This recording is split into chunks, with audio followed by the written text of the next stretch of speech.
tany fotsiny zay inona no mitranga mahitana Facebook misy tany fotsiny zay inona no mitranga mahitana Facebook misy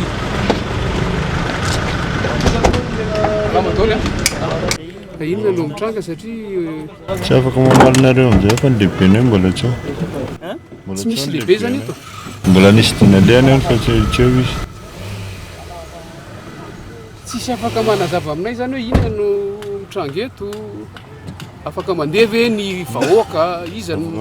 no mandeha iza tsy mandeha afaka circule tsara lalany afaka circulena zay nahita teo hoe dirige Macary zay mandeha zay mantsy ny tiana anontaniana hoe misy fanavahana ve zany sa ahoana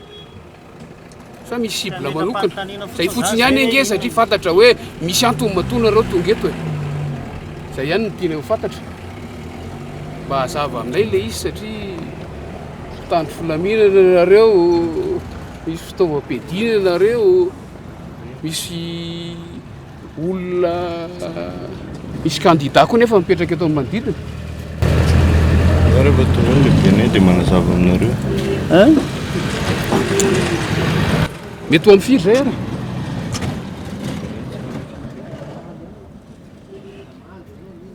ary mety ho azy ve ny contact dia tonga dia mba hatsoina izy tsara indrindra tena hoe tia fantatra zay hoe inona no mitranga satria lalam-bahoaka no voatapaka tampoka misy danger public ve sa misy inona no mahatonga anareo mandray le fepetra zana nda ny fepetrany anio misy lehibenay fa mbola tsy eo izy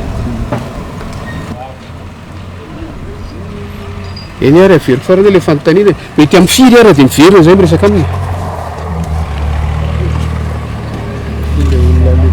mihitsy miororo am'le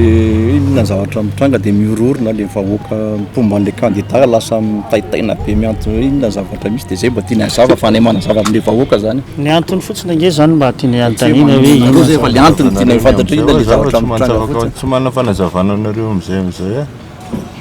ay satria mipetraka fotsiny zany nareo eto ok ary